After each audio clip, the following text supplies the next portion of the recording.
Le retour de Radio X avec DH, José et Jordan.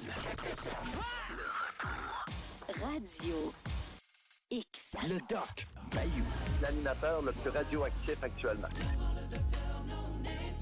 Le Doc Mayou. Ceux qui m'aident. J'aime ceux qui m'aident. Le Doc Mayou. Hey, je sens aujourd'hui, jeudi, qu'on va avoir du plaisir et que ça va beaucoup réagir. Pierre Mayou, bienvenue à l'antenne. Danny, tu présumes, bienvenue. Meilleure Bonjour. salutation, José, à nouveau. Oui. Hey, j'incite vraiment les auditeurs à réagir sur le sujet dont on va parler aujourd'hui. On va faire une mise à jour. C'est rendu que José et moi, on se pogne un petit peu en onde là-dessus. Là. Il est temps, Pierre, que tu mettes de l'ordre là-dedans. Puis je le sais que ça ne sera pas nécessairement de mon bord. Non, mais c'était bon joueur, Danny, quand même, Oui. d'embarquer. Puis ça fait partie de ta vie privée. C'est ton intimité. Oui. Puis, et là, moi, je suis Doc, je dis toujours, bon, vous écouterez le Doc pour savoir ce qu'il en pense. Parce que moi, je suis portée à dire ce qu'on entend dans l'émission, etc. Sauf que là, on va aller à la source. Puis je vous mets tout de suite au parfum. Danny, tu me laisses le présenter. Oui, vas-y. Bon. C'est sûr qu'à chaque fois qu'on aborde le sujet, dites-vous je t'aime à vos enfants, tous ceux qui ne le disent, de sexe opposé, on va le dire tout de suite, c'est très important. Et Danny, de dire tout candidement dans une émission, moi, c'est au moins 3 fois, 4 fois par semaine à ma fille. Sa fille qui est dans la vingtaine, jeune vingtaine. Donc, puis là, à chaque fois, je dis, voyons. Et là, les auditeurs, en général, comprennent pas ma réaction, puis ils pensent que c'est tout à fait normal et même vont grandement, largement à la défense de Danny en disant, moi, je peux lui dire 100 fois par jour à ma fille, je vais lui dire que je l'aime. Donc, là, Doc, je vous cède le micro, la parole, d'expliquer comment vous voyez ça. Bon, écoute, c'est toute qu'une histoire. C'est que le problème avec l'enfant de sexe opposé ou avec l'autre sexe, un enfant de l'autre sexe, c'est l'élément flirt. Il y a énormément, depuis 2 décennies au Québec, ça flirte allègrement dans les relations père-fille et mère-fils. Et une des manifestations, c'est le fameux « je t'aime ». Alors, il faudrait faire attention. Je vais vous mettre en situation. Bon, Danny, OK, ta fille est dans la vingtaine et tu lui dis au moins 3 fois par semaine que tu l'aimes. Hey, je dis 3, là. Tu sais, ça peut être 2, des fois, ça peut être 5. Mais c'est pas systématiquement, là. Je suis pas là, là, il faut que ça soit 3 fois cette semaine, là. Je le dis quand je le Danny, pense. C'est pas quand tu le penses, c'est quand tu la vois. On s'entend-tu? Non, je la vois tous les jours, ma fille. Elle demeure chez nous, là. Mais je la croise pas. Disons, au lieu de parler de moyenne, Danny, en général, entre quoi et quoi? Je dirais 5-6 fois par mois. Puis ça, là, je n'irai pas en bas de ça, là. OK. Donc, 1 à 2 fois par semaine. Oui, c'est ça. Ça, je suis très à l'aise avec ça. D'ailleurs, je veux que les auditeurs qui nous écoutent en ce moment, auditeurs, auditrices, sur le texto 418-670-9098, le dites-vous à vos enfants si vous les aimez et quel âge ils ont. Hein? Ça peut être de sexe opposé. Sexe opposé, c'est ça. Oui. Bon, on va prendre l'exemple de ta fille qui est dans la jeune vingtaine, rencontre un jeune homme de son âge ou plus vieux, peu importe. Ils commencent à se fréquenter. Ça fait 2-3 mois qu'ils se fréquentent. Et vois-tu pas que le chum de ta fille ne lui dit pas qu'il l'aime. Elle devient toute inquiète. Elle devient toute inquiète. Lui, il a ses raisons de ne pas le dire. Mais elle a des raisons de s'inquiéter. Par contre, elle s'inquiète s'il ne lui dit pas qu'il l'aime, mais elle va devenir anxieuse s'il lui dit 2-3 fois par semaine qu'il l'aime. Commencez-vous à comprendre qu'on a un problème, là. Houston, on a un problème. Pierre, je vais être bien franc avec toi, là. J'ai cherché au Québec. Tu es à peu près le seul qui dit ça, mais sais-tu quoi? Je je suis allé plus loin, je suis allé en Europe. Et beaucoup de psychiatres, psychanalystes abondent dans le même sens que toi. Et là, je me suis dit, comment ça, oui? c'est pas... Oui, oui, je vais même t'envoyer des liens si tu veux. Non, je te crois. Tu as fait c'est une ça. recherche? Oui, oui, j'ai fait une recherche, parce que je savais qu'on parlait du sujet, là. Oui. Et j'ai été...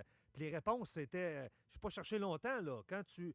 Dire je t'aime à ton enfant, il sort plein d'articles, mais ça se passe tout le temps en Europe. Au Québec, tu es à peu près le seul qui éduque fort probablement, là. Et quand je vais lire puis je fouille, je me dis, ah, OK, là, je commence à mieux comprendre ce que... C'est pour ça que je suis content qu'on aille en détail aujourd'hui, Pierre, pour que tu puisses bien l'expliquer, l'exposer. Là, J'ai envie de contribuer aussi. Tu sais, un exemple là, pour une femme. Son père, tu sais, premièrement, il y a eu la mode de la chanson là, de, comment elle s'appelle, là, Linda Lemay, là, Le plus fort, c'est mon père. Là, tous les pères rêvaient que leur fille chante cette chanson-là. On s'entend, Le plus fort, c'est mon père. C'est comment t'as fait maman pour avoir un homme si extraordinaire. Bon. Et, mais le père, là, qui fait absolument tout, là, tu sais, qui joue là, le rôle du petit mari quasiment, là, tu sais, pour sa fille, il fait tout, déblaye son auto, il donne de l'argent, fait ci, fait ça. Ça va être très difficile pour un jeune homme d'accoter ça pour une fille. Puis là, elle va se dire toujours, j'en trouve pas des comme mon père, j'en trouve pas des comme mon père. Puis le père, lui, il va être bien content de ça. Mais pour l'épanouissement de la fille, je suis pas sûre que c'est bon.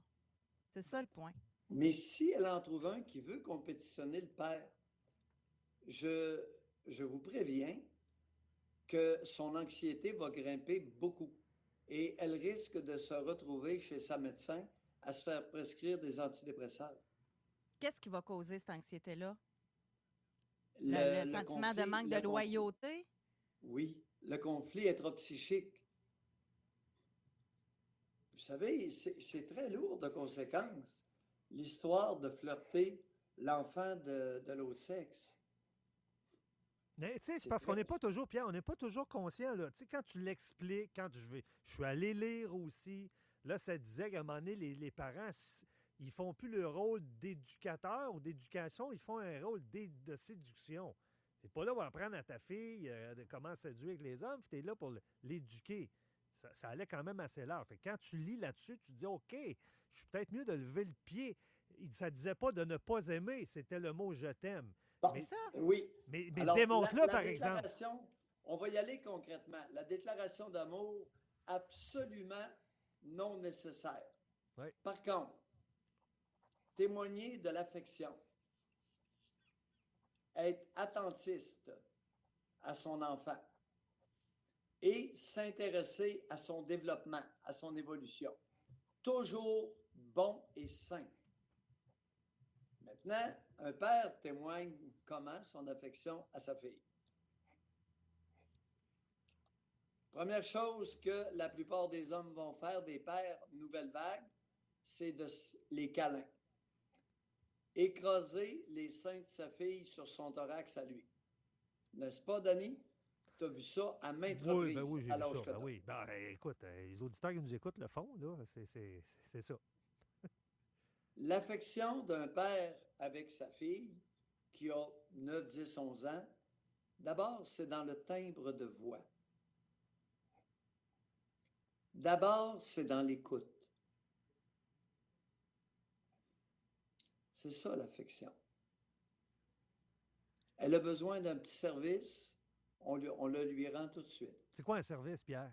N'importe quoi, là. Elle a besoin de quelque Oui. chose, d'une fourniture scolaire, puis là, la mère Oui. est occupée, puis là, elle peut dire, OK, c'est correct, je vais y aller la lui chercher, tu sais. Faire le taxi. Mais pas Oui, des mais, caprices. Mais pas des docteur, caprices. Docteur, je suis juste bon à faire le taxi avec ma fille. Ben oui, puis? Ben oui, puis? C'est important de faire le taxi.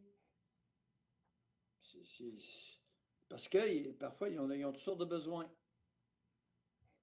Puis vous n'êtes pas obligé d'entrer. Si elle veut aller à la pharmacie, vous la conduisez à la pharmacie, puis vous l'attendez dans l'auto, monsieur. Si elle a besoin de protège-dessous, vous n'avez pas d'affaire là. Est-ce que c'est clair? J'espère. Me suis-je bien exprimé? J'espère. Tu ris? Non, non, mais j'espère que c'est tellement clair, ça. Pierre, je me dis, faut-tu dire ça à des hommes? Pardon, comment? Faut-tu dire ça à des pères de famille de ne pas entrer à la pharmacie avec leurs filles? Ben, Voyons, quand un père de famille va se dépêche le jeudi soir, aller acheter des petites culottes à sa fille de 14 ans, parce que le lendemain, il s'en va chez sa mère qui aurait pu s'occuper des petites culottes, j'invente pas, là. Chris, ça fait dur. Je n'invente pas. Ça fait dur. Oui, il s'est dépêché le jeudi soir à aller lui acheter des petites culottes pour être sûr que ce soit lui qui achète les petites culottes et non pas le lendemain la mère. La mère était furax. Mais qu'est-ce que tu veux qu'elle fasse? Garde partagée. Mais là, docteur, j'ai autant le droit d'acheter des petites culottes qu'elle. C'est moi Mais qui paye. c'est incroyable. C'est vraiment, je suis privilégié qu'on aborde ces sujets-là ensemble. C'est la vie courante. C'est le quotidien de beaucoup de fillettes, de jeunes, d'adolescentes et de jeunes femmes. Puis ce qui est marquant, parce qu'on parle beaucoup, là, père-fille, mais ce que, tu sais, si je me fais à l'émission, là, ce qui est très marquant pour les hommes, c'est mère-fils, là, quand ils sont jeunes, c'est les mères qui se promènent en soutien-gorge, les mères c'est ça. Oui. Il y a beaucoup de ça, même. Je dis soutien-gorge, puis il y en a qui c'est nu, là. Il y en a qui rentrent dans la salle de bain pendant que leurs fils sont là. Tu sais, c'est comme marquant pour plusieurs hommes. C'est ça. Alors, les comportements sont différents selon le genre du parent. C'est pas les mêmes choses. Effectivement. Mais les deux parents, alors vous vous demandez ce qui est sain et correct pour l'âge de l'enfant, affection, être attentif, intéressé au développement, à l'évolution. Pierre, les je t'aime de sexe opposé, là, ça tue à partir d'un certain âge? Là, parce qu'il y a des auditeurs qui nous écoutent et ils se disent, ben ouais, mais ma petite fille a 3 ans, là, 5 ans, je lui dis je t'aime, là. Non, c'est c'est ça, là. jamais. C'est jamais. C'est jamais. Savez-vous pourquoi? Si vous prenez cette habitude-là, vous contaminez votre enfant. Ça n'arrêtera plus jamais. Bon, ça veut dire qu'on a une société de contaminés? Oui. Ça doit être 90 du monde, Pierre. Sexuelle intrafamiliale dans la nation canadienne-française qui vit au Québec. Je l'affirme, je le soutiens, je le prétends et j'ai hâte qu'on étudie la prévalence de ça.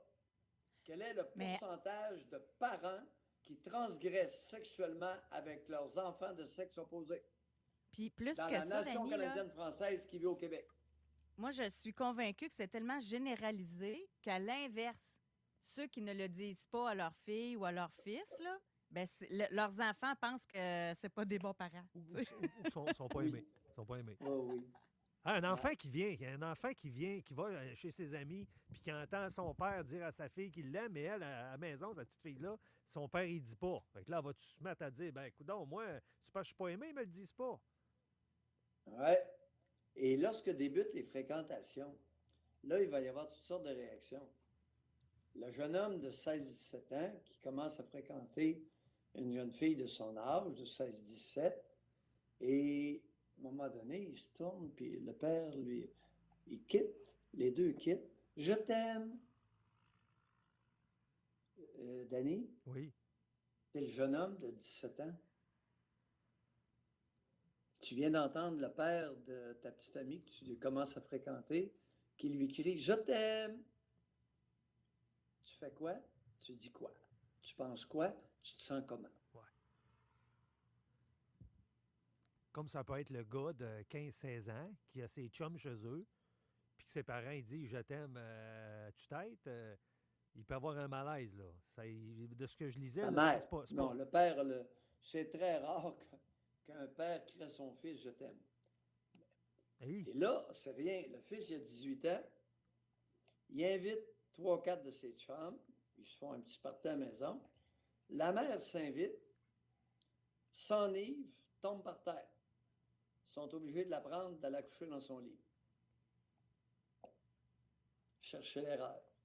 Ouais. Pierre, moi, je te crois dans ce que tu dis, là. Tu as quand même beaucoup de formation. Et là, d'études. à 12 ans, je vous informe que cette femme-là, à 12 ans, faisait la sieste le dimanche après-midi, en cuillère, dans le lit, sur les sur la couette avec son fils. Le fils avait 12 ans.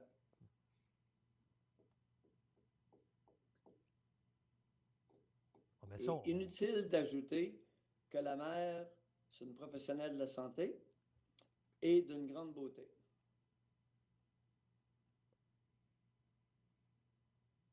ça, Tout ça existe et n'est pas rare. encore là, c'est tellement flagrant que c'est pas sain, ça, là. Non. Mais tu dis que ça se fait, je te crois. Mais ça a commencé de longue date. C'est pour ça que je vous préviens, si vous commencez avec des mauvaises attitudes, vous allez les conserver. Parce que vous conditionnez, vous programmez votre enfant à cette marotte-là, qui n'est pas sans conséquence. Au niveau psychique, équilibre psychologique et qualité relationnelle.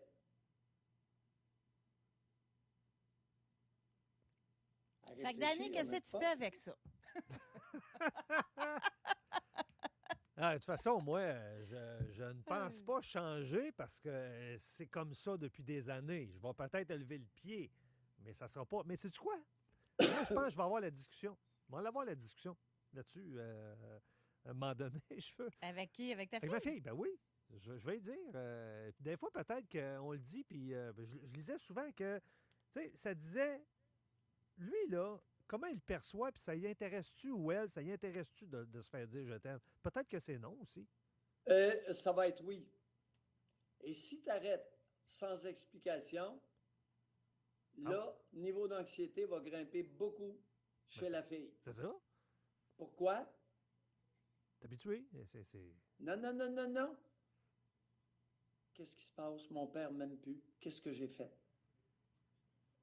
Mon père ne m'aime plus. Il ne me le dit plus. Il ne me le dit plus, donc il ne m'aime plus. Mais S'il ça ne me le dit plus, s'explique. c'est parce qu'il ne m'aime plus. Ça s'explique en disant c'est la faute du Doc Mayou, là, à force de nous le Je faire vais dire, non, je vais dire, écoute la chronique. pour, tu vas pour ton comprendre. bien. Oui, c'est ça. Écoute la chronique. Deux affaires, Pierre. Moi, je veux que les. Je suis pas sûr que les pères disent pas Ça, à c'est le fils cesser qu'ils de aiment. dire, Je crois pas ça, moi. cesser le flirt, la déclaration d'amour et les je t'aime, ça, c'est comme la suce. À un moment donné, on plonge dans une situation de crise. Dans bien des cas, pas tout le temps, vous introduisez la suce, vous n'avez aucune idée quand est-ce que ça va s'arrêter et vous n'avez aucune idée de la déformation des dents au palais de votre enfant. Mais, docteur, on va voir seulement aller chez le dentiste avec des broches. Ah bon? OK.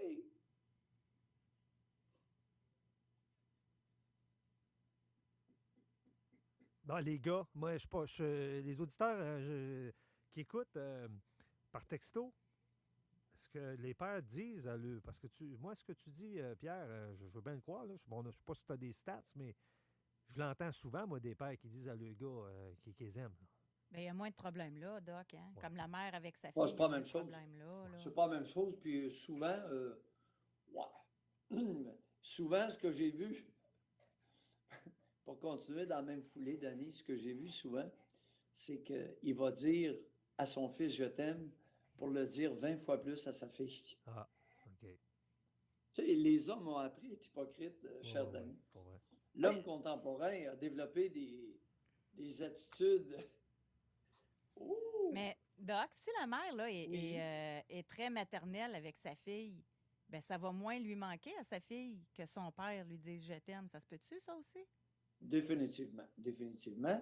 Mais si la mère a recyclé le père en nourrice et qu'elle est une mère non maternante, oui, là, ça cogne. Parce qu'il va y avoir à la fois le flirt et l'attitude maternelle. Le géniteur remplit deux rôles. Il s'amuse à la flirter et il la materne à son insu.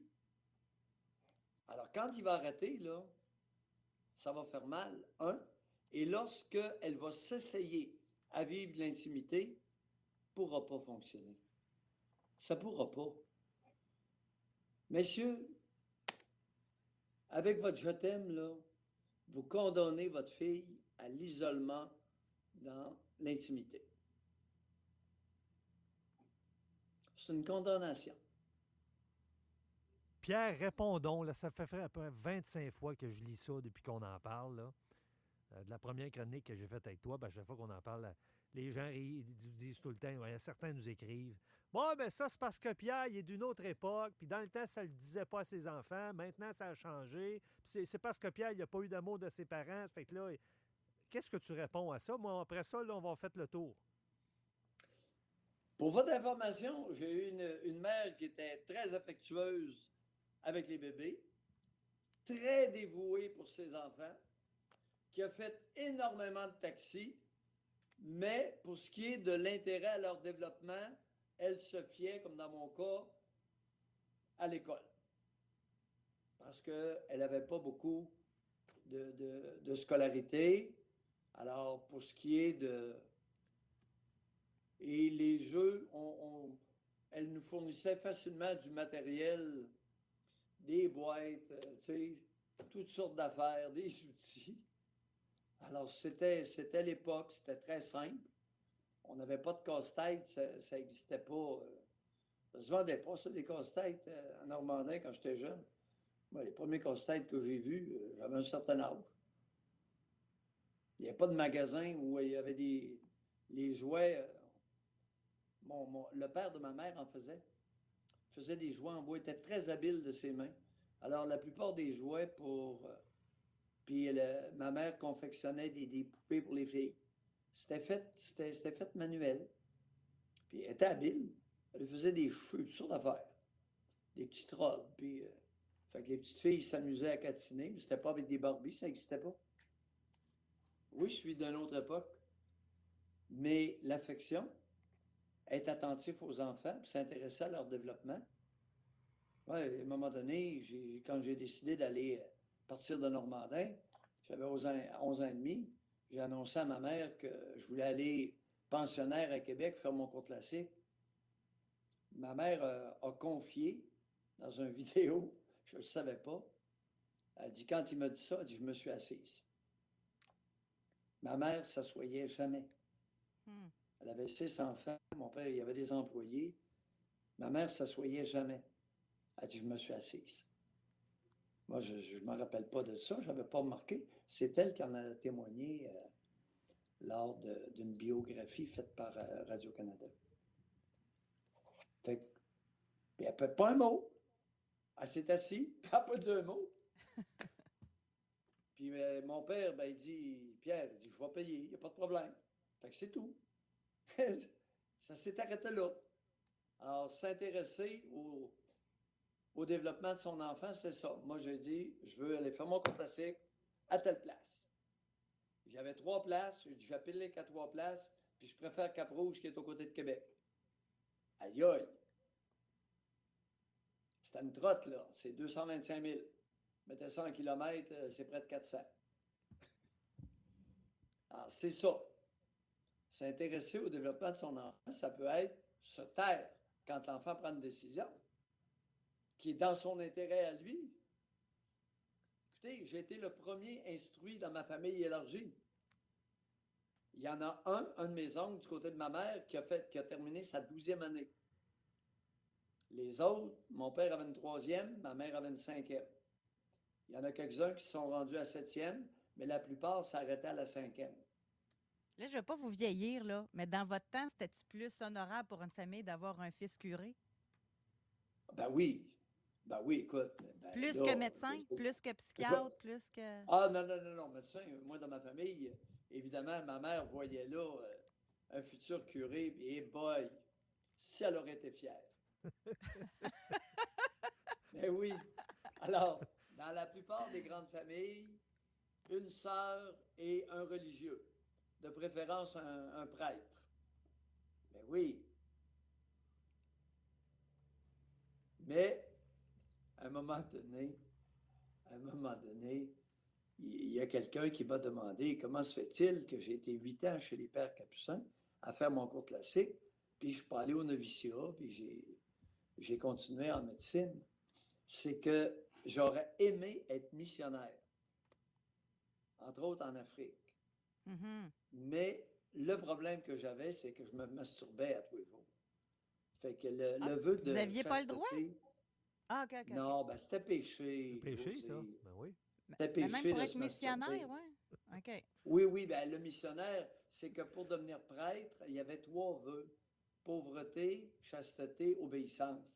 Puis avec là, la chasteté, c'était évident, je me masturbais tous les jours. Bon, la pauvreté, ça, simplicité volontaire, aucun problème. Mais l'obéissance, on oublie ça. Ça, je l'ai compris plus tard. Hey, ça a été un plaisir, Pierre. Merci. Belle ride. Merci aux auditeurs de réagir aussi. Vous me rappelez des souvenirs. On va lire tout ça. Le retour de Radio X. Radio X.